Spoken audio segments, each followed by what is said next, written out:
It's a very bullshit approach to be really really honest कि आप किसी की फीलिंग्स को एज अ शेल्फ लाइफ कैसे कैटेगराइज कर सकते हैं. I don't think it's the right way of looking at a guys emotions और looking at boys like that. When you taste blood, when you get the taste of forbidden fruit, तो फिर हमें मन करता है कि हम और करें, इसे और करें, क्योंकि इसमें रश है, इसमें मज़ा है. Hi everyone, welcome to my channel. This is Neeti here. और आज का टॉपिक थोड़ा सा इंटरेस्टिंग इसलिए है क्योंकि इसके लिए मुझे बहुत सारे कमेंट्स आए saying cheating, women, relationship and acceptance. So this is what I want to talk to you about. बहुत शॉर्ट वीडियो है, इसमें ज़्यादा कुछ बोलने के मेरे पास नहीं है क्योंकि मैं फर्मली एक चीज़ में बिलीव करती हूँ from a women's point of view या फिर from a man's point of view. इसमें ये बात नहीं है कि आप मेन वर्सेस वुमेन, ऐसा कुछ नहीं है. इसमें एक स्टैंड लेना बहुत ज़रूरी है. You have to understand one thing कि जो डिमांड और सप्लाई का रूल क्या है. अब ये देखिए ना कि डिमांड जो है वो of course boys want girls as the girl friends as the partner. Of course why not, इसमें कोई बुराई नहीं है. But supply of girls, well not so much. So maybe जैसे आप लोग मुझे बहुत बारी कॉमेंट्स में कहते हैं कि अगर हम किसी डेटिंग ऐप पे जाते हैं और we want to approach a girl physical 1-on-1 basis, face to face भी अगर हमें किसी को अप्रोच करना है, वो हम पे ध्यान क्यों देगी? बिकॉज उसके पास तो बहुत सारे ऑप्शंस हैं.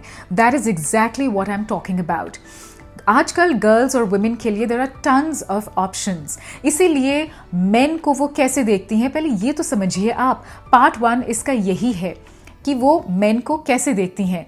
It's like when a girl is walking into a shop, वो बहुत सारे बैग्स और शूज देखती हैं एज ऑप्शंस. वैसे ही when they go on a dating site, they look at boys as options. Real life में भी इतने उनके पास ऑप्शंस होते हैं कि जो अटेंशन स्पैन होता है उनका फॉर वन पर्टिकुलर बॉय वो बहुत कम होता है.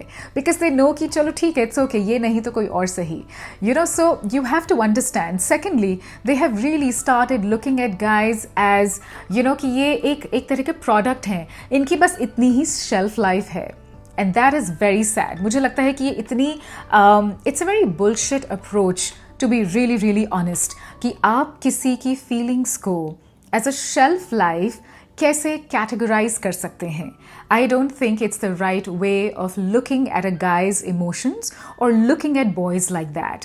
और thirdly, most of the women, they would look at boys and men as ATM. ये मैं अपने पहले एक वीडियो में भी कह चुकी हूँ कि ये भी एक नई चीज़ है जो आजकल a lot of women they expect कि चाहे वो आपकी फर्स्ट डेट हो, फर्स्ट डेट से पहले भी if they're getting to know you, उनकी एक्सपेक्टेशंस इतनी बढ़ जाती हैं.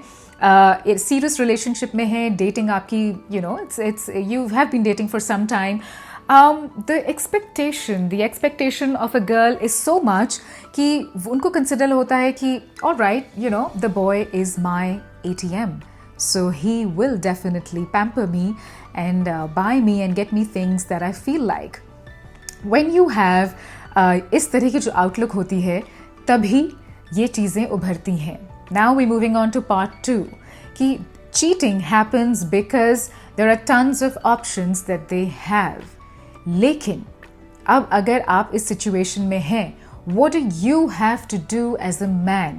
Now आप कहेंगे कि बहुत सारे circumstances होते हैं. अगर मैरिड लाइफ है तो what if you have kids, you have family, आपको सबको देख के चलना होता है. तो अगर आपको ये लगता है सीरियस डेटिंग में है अगर आप, तो भी आपको लगता है कि अब इतने time I have spent with the girl, I don't want to just give away the relationship, right?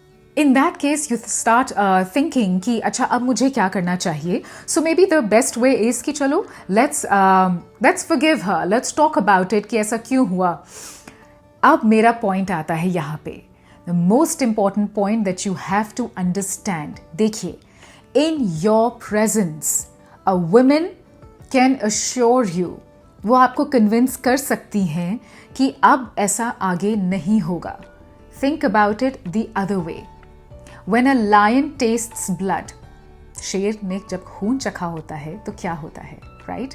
When you taste blood, when you get the taste of forbidden fruit, तो फिर हमें मन करता है कि हम और करें, इसे और करें, क्योंकि इसमें रश है, इसमें मज़ा है. That is why. अगर कोई एक बारी करता है, it is a little obvious, आपको वो थोड़ी सी विंडो छोड़नी पड़ेगी कि वो फिर से कर सकता है।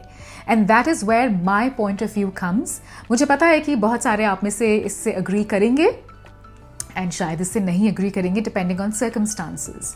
लेकिन अगर आप अभी स्ट्रांग नहीं होंगे तो फिर कब स्ट्रांग होंगे, ये मेरा आपसे सवाल है। Now coming to my point of view, अगर कोई आपको आपकी प्रेजेंस में कहता है I respect you, I love you, I care for you, वो तो बहुत आसान है कहना, लेकिन आपकी एब्सेंस में अगर वो एक बारी भी इस थॉट को अपने दिमाग में नहीं लेके आती हैं कि आई लव हिम, आपके लिए आपका प्यार, आपके लिए उनका रिस्पेक्ट, आपके लिए उनका लव, आपके लिए उनकी लॉयल्टी, आपकी एब्सेंस में अगर ये 3 चीज़ें लव, रिस्पेक्ट, लॉयल्टी आपके लिए आपकी एब्सेंस में अगर उन्हें स्ट्राइक नहीं करता है, अगर उनके दिमाग में एक बारी भी ये बात नहीं आती है, then please tell me where is the point of sticking around with a girl like that. That is all that I have to say in this video. सोचिएगा इसके बारे में। I have given you a food for thought and this is my point of view. And when a lot of guys asked me कि ये हमारे साथ होता है, what do we do, this is my answer. आप कुछ नहीं करें, you just have to end the relationship and move on. It is hard, but most important thing in a relationship क्या होती है? Love, respect, loyalty. आपकी presence में नहीं, वो testing time होता है आपकी absence में. So anyway, if you enjoy this video, please subscribe to my channel. This is a channel that supports men and boys in their relationship. What about men? What do men want? And definitely girls के point of view से क्या क्या चीज़ें हैं जो आपको help कर सकती हैं to understand them in a better way and to understand yourself in a better way. So please subscribe to my channel and click on that bell for that notification to come for my new video. And I'll be coming soon with tons of other videos. Ta-da!